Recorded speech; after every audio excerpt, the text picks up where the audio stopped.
बहुत बड़ा टॉपिक को लेकर बातचीत करना है, जो अभी आने वाले दिन में दिन भर दिन ज्यादा बढ़ते जा रहा है, जिसको लेकर बहुत बार बातचीत हुआ है एक्चुअली। जिसका नाम है डायबिटीज। डायबिटीज दो टाइप में अभी हम लोग जानते हैं कि टाइप 1 और टाइप 2 होता है। फिर भी आज एक चीज को लेकर बातचीत करना है, जो है हाइपोग्लाइसेमिया। बहुत बार ऐसा होता है कि कुछ दिन पहले ही मैं एक स्थिति देखा कि शुगर उनका था और 2-3 साल से शुगर का दवाई खा रहे हैं। और कुछ कुछ पेशेंट तो अनअवेयर रहते हैं, जिसका 50% आईसीएमआर के अनुसार ऐसा डाटा है कि 50% diabetic patients are unaware about their diseases. तो वो लोग जानते हैं कि शुगर किसी किसी का है, कोई कोई दवाई खाते हैं, कोई कोई नहीं खाते हैं, कभी कभार दवाई ले लेते हैं, बिना चेकअप में दवाई ले लेते हैं। तो इसमें क्या होता है कि शुगर लेवल जो नॉर्मल मात्रा है उससे नीचे आ जाता है। अभी शुगर जब नीचे आ जाता है नॉर्मल मात्रा से नीचे, तो बहुत सारा समस्या शरीर में होता है। एक तो धड़कन तेज हो जाता है, दूसरा समस्या होता है कि हाथ पैर कांपने लगता है, भूख ज्यादा लगता है या फिर प्यास ज्यादा लगने लगता है। तो ये एक सीरियस कंडीशन है। इसके कारण से नर्व डैमेज भी हो सकता है, इसके कारण से सेरिब्रल अटैक्स भी हो सकते हैं, हाँ, कार्डियो प्रॉब्लम भी हो सकते हैं, कार्डियो अटैक्स भी हो सकता है, और बहुत सारे कॉम्प्लिकेशंस हो सकता है अगर शुगर लेवल जो है वो नॉर्मल मात्रा से नीचे आ जाए। तो इसमें समस्या क्या होता है कि बहुत सारे लोग इसको भी अनअवेयर कर देते हैं कि किसी न किसी कारण से क्या होता है कि शरीर वीकनेस से कारण से हो रहा है या फिर दूसरा कारण से हो रहा है, फिर दवाई या गोली खा लेते हैं। ऐसे करके बहुत सारा साइड इफेक्ट्स हो जाता है। तो इसमें क्या है कि हम लोग, डायबिटिक एक ऐसा बीमारी है जिसको हम लोग लाइफ स्टाइल से मैनेज करते हैं। पहले तो आज जानेंगे ये किस कारण से होता है। इसका मेन जो कारण हो गया वो है कि लाइफ स्टाइल का प्रॉब्लम या सिडेंटरी लाइफ स्टाइल। ज्यादा दिन अगर हम बैठे बैठे काम करते हैं, अगर वर्कआउट नहीं करते हैं, तो उसके कारण से हम लोगों का शरीर में बीटा सेल के ऊपर प्रेशर आता है, यानी इंसुलिन के ऊपर प्रेशर आता है।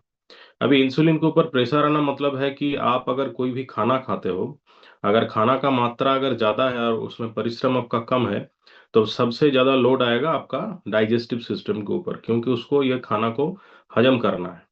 अगर हम लोग देखेंगे कि पैंक्रियाटिक सेल जितने सारे हैं, हम लोग का बहुत सारे स्टोमक एसिड्स है, ऐसे बहुत सारे चीजें हैं जो खाने को डाइजेस्ट करने के लिए हेल्प करता है। जो खाना शरीर में जाता है वो हार्ड पार्टिकल के अनुसार जाता है। अभी अगर कोई भी पार्टिकल शरीर में जाके एनर्जी में कन्वर्ट होगा, तो उसको कन्वर्ट करने के लिए बहुत सारा केमिकल्स लगता है। अगर हम लोग 2 बिस्किट खाएंगे तो वो भी शरीर में कहीं ना कहीं काम में लगेगा। अगर हम लोग चावल खाएंगे तो शरीर में कहीं ना कहीं काम में लगेगा। हम लोग देखते हैं कभी कभी मशीन में चेकअप करते हैं तो उसमें एक आरएम रहता है, रेस्टिंग मेटाबॉलिज्म। वो भी कभी कभी किसी किसी पुरुषों में, महिलाओं में वो बहुत ज्यादा आता है। तो इसका कारण क्या है कि मेरा शरीर में जो भी कैलोरी इंटेक हो रहा है, उसका मात्रा अगर मेरा शरीर में जो जरूरत है उससे ज्यादा है, तो कहीं ना कहीं जाकर ओवरलोड क्रिएट करेगा। यही ओवरलोड सबसे ज्यादा पड़ता है हम लोग का शरीर, लेकिन उसको काम में नहीं लगाओगे तो कहीं ना कहीं शरीर का सेल डैमेज करेगा। तो इसी तरीके से शरीर में क्या होता है कि जो शुगर जहां से कंट्रोल होता है, जो पैंक्रियास है, पैंक्रियास में बहुत सारे सेल क्या होता है, डैमेज हो जाता है। अभी आईसीएमआर और मैड्रास डायबिटिक रिसर्च सेंटर के अनुसार एक डाटा आया है जिसमें 11.4% लोगों का डायबिटीज है। अभी उससे ज्यादा लोगों का प्री डायबिटिक है। प्री डायबिटिक मतलब अभी तक डायबिटीज शुरू नहीं हुआ है, अभी पहली पड़ाव में है। तो 15.5% लोगों का प्री डायबिटिक है। अभी प्री डायबिटिक डायबिटिक मिलाकर अगर देखिएगा तो 90 मिलियन से ज्यादा लोगों का ऑलरेडी डायबिटिक प्रॉब्लम है। भाई 90 मिलियन, आप अगर सोचोगे 90 मिलियन लोग इसमें परेशान है, तो ये जो समस्या है इसको खाली दवाई से ठीक नहीं कर सकते हम लोग, क्योंकि ये खान पान का समस्या है, लाइफ स्टाइल का समस्या है। अगर दवाई लेते भी हैं इसमें, तो अगर मेटफॉर्मिन लेते हैं या भोगलीवॉस लेते हैं, ग्लिमिप्राइड बोल के दवा आता है, इंसुलिन आता है, बहुत सारा ओरल ड्रग्स है, और उसके साथ साथ इंसुलिन भी है।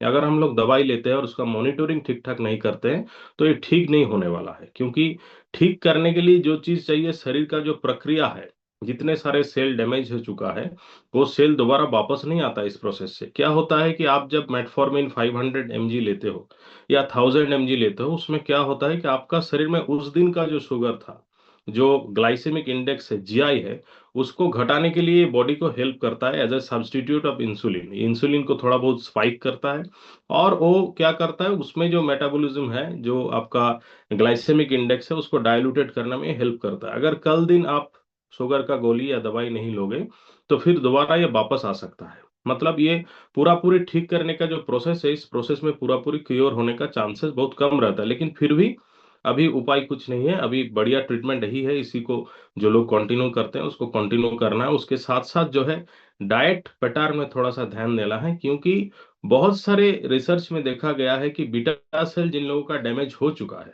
दोबारा वो रीजेनरेट होता है, कहीं ना कहीं से रीजेनरेट का प्रोसेसिंग है। अगर आप रीजेनरेट का प्रोसेसिंग देखोगे तो उसमें क्या होता है कि कोई मेडिसिन ऐसा नहीं है कि मेडिसिन दे दिया और आपका 1-1.5 लाख सेल जो है दोबारा वापस आ गया, क्योंकि सेल तो डेड हो चुका है। बहुत सारे केसेस में ऐसा होता है कि रिजुविनेशन यानी सेल को रीजेनरेट करने में थोड़ा सा टाइम लगता है और नेचुरल हीलिंग के प्रोसेस से होता है। कुछ देर पहले हम लोग सुन रहे थे, एक दीदी बोल रही थी कि मेरा स्किन खराब हो गया था। अभी देखिए, स्किन में पैचेस आना मतलब स्किन सेल वहां पर डेड हो जाना।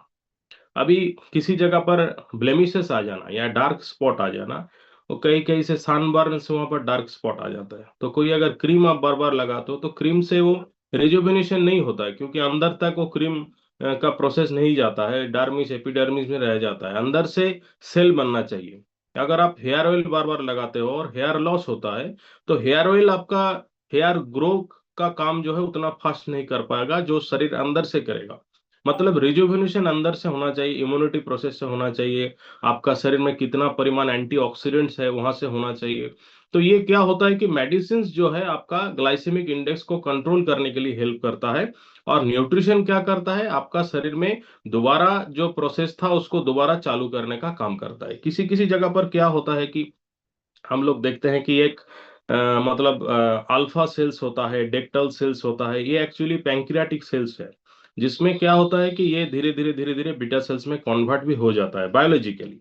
अल्फा सेल्स, डेक्टल सेल्स, ये बायोलॉजिकल प्रोसेस है जिसमें बीटा सेल्स में कन्वर्ट होने का चांसेस है, नया रिसर्च नया स्टडी बोल रहा है। तो ये अल्फा और डेक्टल सेल्स को बीटा सेल में कन्वर्ट करने के लिए क्या लगता है शरीर में, सबसे ज्यादा जो शरीर में लगता है वो है न्यूट्रिशन। और न्यूट्रिशन में जो चीज एलिमेंट जो ज्यादा है वो क्या है, कि वो है आपका एंटीऑक्सीडेंट्स। एंटीऑक्सीडेंट्स का मेन काम हो गया शरीर में कि आपका शरीर में डेड सेल्स को रिपेयर करना, ठीक ठाक से आपका इलेक्ट्रॉन प्रोटॉन को ठीक ठाक तरीके से बैलेंस करना, फ्री रेडिकल्स को रिपेयर करना। शरीर में ऑटोफेगी होता है, ऑटोफेगी के कारण से भी बहुत सारा सेल रिपेयर होता है। तो ये सब प्रोसेस में शरीर में नया नया सेल्स तैयार होने का चांसेस है। और शुगर ठीक करने के लिए सबसे महत्वपूर्ण बात जो है ओके डाइट पैटर्न।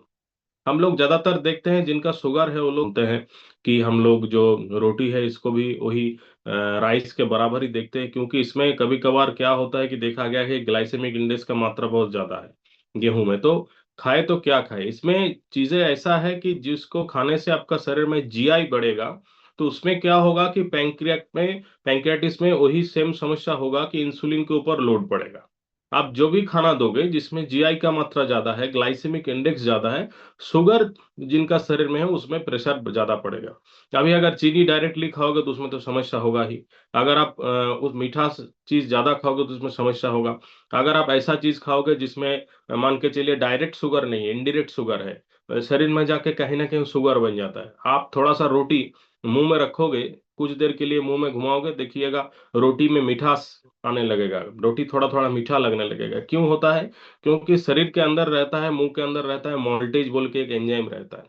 अभी रोटी है कार्बोहाइड्रेट, अभी रोटी के साथ मोल्टेज मिलके उसको ग्लूकोज बना देता है, तो डायरेक्ट ग्लूकोज है नहीं। तो मीठा क्यों लगता है, क्योंकि कार्बोहाइड्रेट प्लस मोल्टेज उसको ग्लूकोज बना देता है। तो ये ग्लूकोज शरीर के अंदर जाता है और कहीं ना कहीं इंसुलिन का प्रेशर पड़ता है कि इसको इसको कन्वर्ट करना है, इसको डाइल्यूटेड करना है। तो इंसुलिन का जरूरत रोटी के लिए पड़ता है। अभी अगर रोटी को आप थोड़ा सा घटा दोगे तो क्या होगा कि शरीर में ये ओवरलोड थोड़ा सा घट जाएगा।